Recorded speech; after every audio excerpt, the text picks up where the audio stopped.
happy Sunday. It is self-care Sunday. And I'm here to talk about commitment. It's just a huge word for me. One that I don't even think I really understand the magnitude of at this point, but I'm working on it. So I believe that love is like a huge melting pot or an umbrella or something like that it has all of these parts, and for me, most of my or all of my adult relationships have been driven by the part of love that's the passion and the oh, I can't live without you, and the feel goods and the butterflies and the everything else. And I've missed some of the most important parts of love, the part that shows that it's an action and the withstanding and the stick-to-itiveness through the hard parts and so on and so forth. And so I call myself, I guess, being in a relationship now with someone that I want to be committed to, and I find myself having no idea how to do so. It's difficult to talk to people about not knowing how to commit, who have never had commitment issues. Like, oh, why don't you just stay? I'm here to kind of go over some of the tips and tricks that I've learned and some of the things that I learned with a book that I just read called Kiss and Run, the single, picky, and indecisive girl's guide to overcoming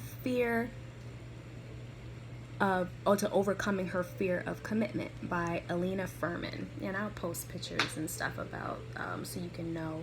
But yeah, so I've been studying commitment because what better way to learn about something than to study it and get yourself around people who have all but mastered it. I'm a big fan of that, mentoring and so on and so forth. And so anytime I come across anything that's important to me or I think that could help somebody else, I try to share. And so one thing that I'm doing to prove that I can be committed and that to prove to myself and to prove to other people, I'm going to commit to doing Self-Care Sunday live streams every Sunday until further notice. Every Sunday I'll have a different topic, or maybe sometimes I'll stay on a certain topic. Commitment was supposed to be my word for August, but it's just kind of really been on my mind. And so here we are. And so like I said, I'm just going to share little bits and pieces of the book about commitment that I just got done reading that helps me, and hopefully share some tips and stuff that are helping me along. Like I said, this is one major one, and I just watched another guy's video who said that one of the ways to help you be more committed is to set like little goals for yourself, little things that you can commit to without it being so heavy, I guess, and kind of because it aids in it, it aids in helping you to be more committed with bigger stuff by doing little stuff, so like I said, with these videos, do something that you can be committed to realistically. Like, I'm not gonna say, oh, I'm gonna do videos every day, because but I can commit safely. I don't know if it's always going to be at the same time. I'm going to try to do it at the same time, but I don't want to put so much pressure on myself that I make my goals unattainable, because then that just messes with your self-esteem and all of that. So, long story short, I'm going to stay on topic. I'm going to stay committed to doing this video without rambling a whole bunch. So I mean, one of the main things is I've never really been a committed person. I've never felt the need to be. So doing these kind of things helps me to be a more committed person, because I just don't feel naturally that I am. But I want to be, and I'm going to be. So one of the pieces of the book says, She was completing a thought. She said, the thing was, I couldn't imagine not having him in my life, but neither could I imagine having him in my life forever. Now, the type of commitment that I'm going to be talking mostly about in this video is the commitment necessary to have a romantic relationship, because that's where I'm coming from talking about it. Because my man told me, he's like, I don't think you know how to be committed. And it's true.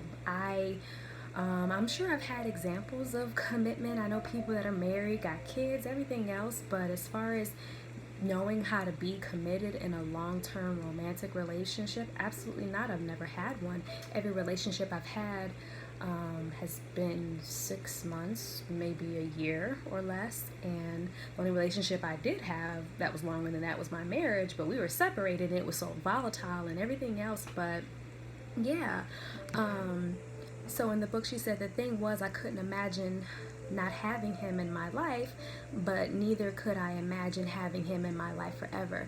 Now, I think this was the part of the book because she she lists a lot of examples from different women telling their stories, and I think that's what one of the ladies was saying was, or maybe it was the author herself, where she was in a relationship and she said the thing was, I couldn't imagine not having him in my life.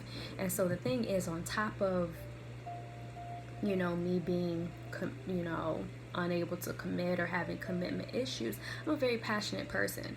So I love people, I love love, I love the idea of relationships, long-term relationships. When I see people who've been married 50 years, so on and so forth, I'm like, oh, it's so beautiful, and I know I want that. But wanting something and having the tools to maintain it or to produce it are two completely different things, so this is what I'm doing. My videos are for the people who want something but don't necessarily know how to get there, and it can be distracting and disheartening, or discouraging when you want something but you have no idea how to get it, but you know that you want it. Your actions are showing that you want it, but then sometimes you don't. This is, take a deep breath, be patient with yourself. It takes a while to get to where you're going. And so, yeah, I at this point, I can't imagine not having my man in my life. We haven't been together that long, but we've been together long enough for me to know that I want to be with him. I want to work through my issues with myself and my issues within relationships with him. Good, bad, ugly. Is the relationship perfect? Absolutely not. Am I the cause of a lot of it? Absolutely, because he's had long-term relationships. I haven't. He doesn't have commitment issues. I do, so I'm working through all of the issues that I had before in this relationship, which can be difficult, but sometimes the issues you have to work through don't show up until you're already in the relationship. And I spent a couple years being celibate and not dating seriously, so that my next relationship could be really healthy and stable and everything else. And sometimes that's the case, but there are still some things that I'm like, oh, I wouldn't have known that was there had I not been in a relationship with somebody that triggered it, whatever else. So I can't imagine him, like she said in the book, I can't imagine not having him in my life at this point. And the times when I push him away, I'm filled with fear and hurt and I'm disappointed and everything else. But then she says, but neither could I imagine having him in my life forever. And that's true. Yeah, you can imagine something from scratch, but you have to have some kind of idea of it.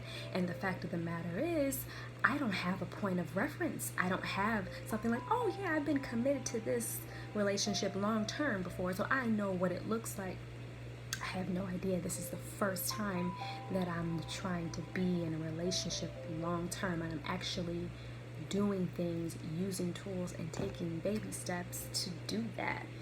So it's like, it's crazy having commitment issues because you'll like somebody or you'll love somebody so much, but can't imagine you can't imagine having them around forever. Like, you don't know what that looks like. So let's see, the next part was,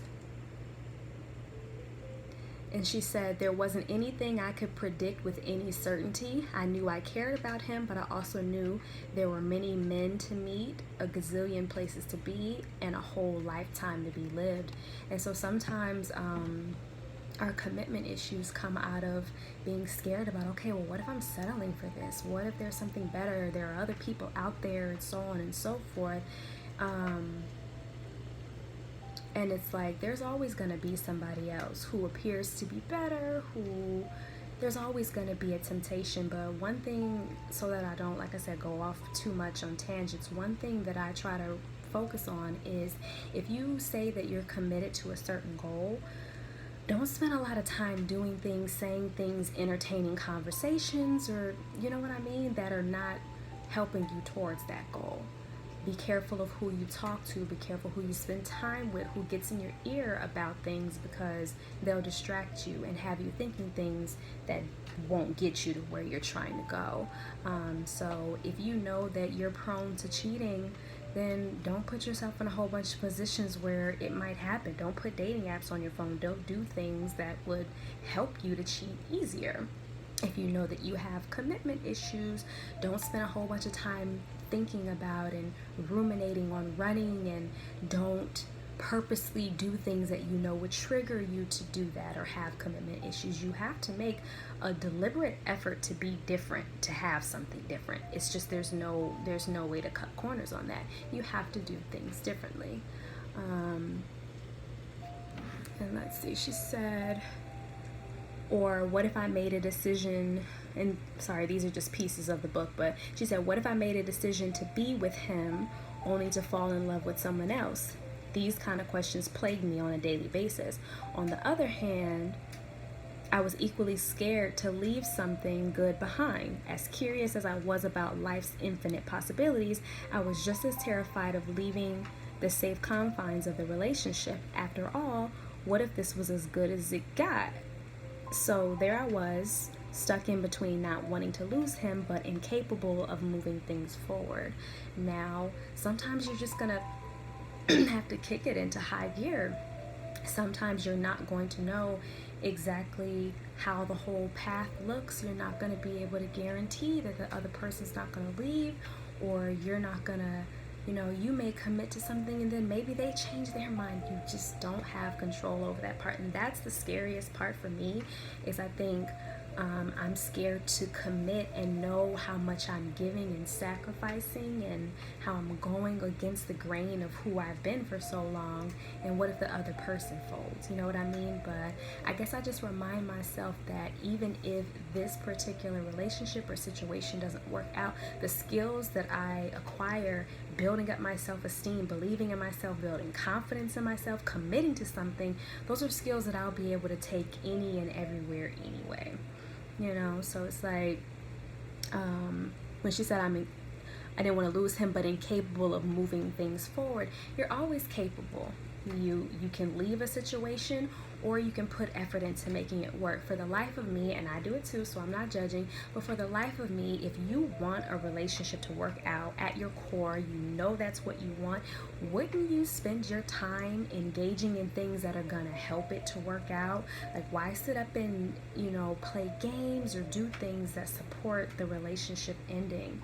Why sit up and think about things and have conversations and things that are not supportive, like I said, of where you're trying to be.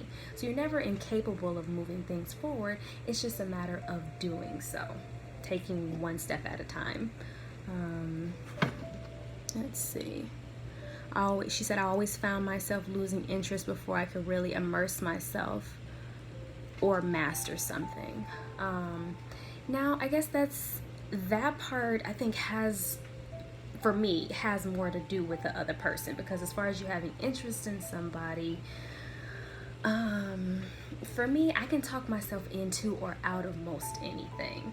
I spend most of my time in my mind, honestly, and so she said, I always found myself losing interest before I could really immerse myself. I want to fall in love with the same person over and over again for the rest of my life.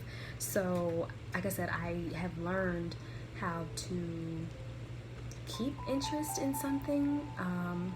He's a really interesting person. He's kind of childlike, so I don't find myself like losing interest in him.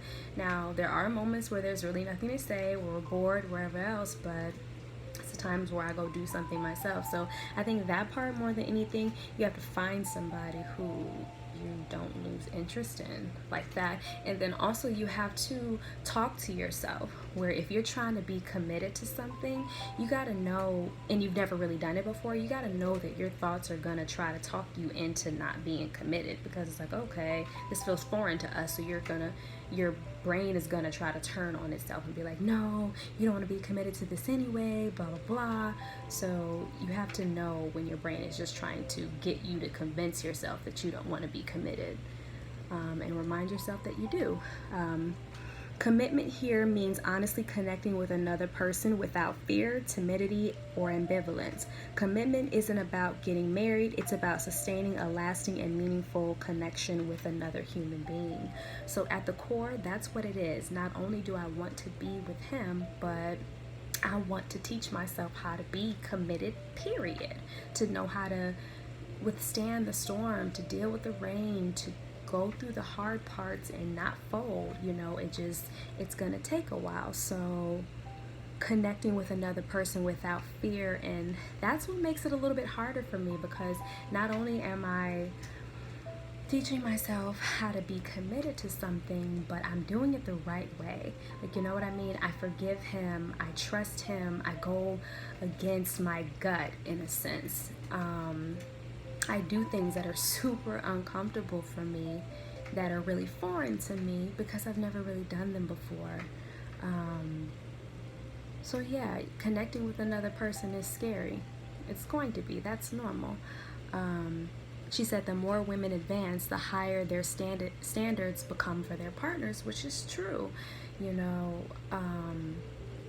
Women advance financially, emotionally, intellectually, and your standards raise. And this is always the person that I try to be. Is like, I think sometimes our standards and expectations of people are just too high.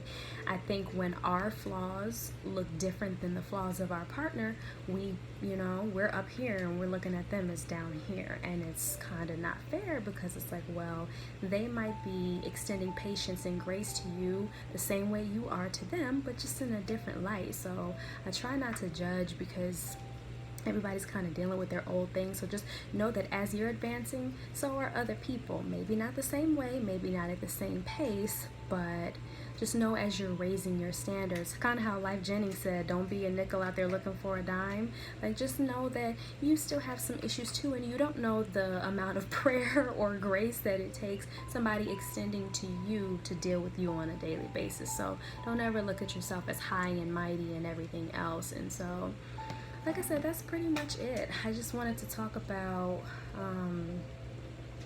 commitment, and the fact that it is not a one and done type of thing. It's a decision that you have to make on a daily basis, and you got to find somebody that you're willing to commit to, and make sure that you're doing the commitment not just for the other person, but for yourself. Know that you've decided to commit to that person, and that's who you want to be with. And so, like I said, I am not a master at any of this. I prefer to post videos about things that I'm working through myself. So you'll see me posting a lot about commitment and how to do it and whatever else, because I'm learning this as I go. Like I said, I'm in a relationship and we haven't been together very long, but commitment is something that he mentioned. Like, yeah, you need to get it together, because it's not something that comes natural to me, but it is something that I want to know how to be committed, And so, like I said, as I'm kind of doing this journey, then I can kind of take you guys with me, and hopefully something that I said in this video helped you. Like I said, I'll just kind of post little tips and things like that I came across that helped me. Like I said, like setting little goals, little things that you can be committed to, talking to your partner about your fears, and different things like that, making sure you have the proper response in your head when your mind starts to tell you, oh, you should run, or oh, don't be committed, and everything else, knowing that you're not just leaving those thoughts unaddressed, But you're like, no, so something my therapist taught me is when you have a bad thought or, a bad voice in your head putting yourself down, you have to respond to that. Like, no, you know what? It's going to be okay. My biggest thing, somebody told me to come up with a mantra. For me, fear is the driving factor behind a lot of what I do and don't do. And so I have to constantly remind myself, I'm safe here. So when that fight, flight, or freeze comes up, I have to say, I'm safe. It's okay. Take a deep breath, go for a walk, do something like that. But if you keep running, if you keep finding a reason to not be committed, you'll keep not being committed. And it's not some magical, mystical thing that's dawned upon me. It's a choice. I want to be with this person.